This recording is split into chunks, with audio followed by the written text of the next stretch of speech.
तो hi guys, आज का हम लोग का ब्लॉग थोड़ा बहुत ही बेकार गया है।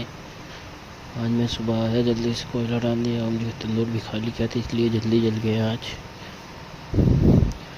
आज बहुत ही दिक्कत हुई है मेरे को।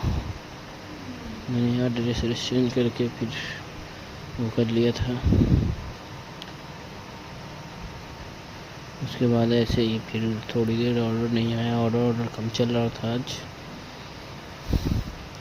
फिर इधर रात को मेरे एकदम खाली था, एकदम आज ऑर्डर ही नहीं था मेरे यहाँ। मैंने इधर पेड़ा मार दिया था स्टाफ की रोटी के खाने के,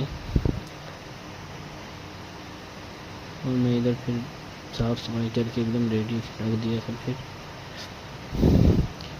एकदम साफ सफाई पे रोटी मारना था, बाकी था वो। और आज हमने सीख लगाया था, सीख एकदम से पूरा गिर गया, मेरी तंदूर के अंदर ही गिर गया, जो कि मैं इसका वीडियो कल दूंगा।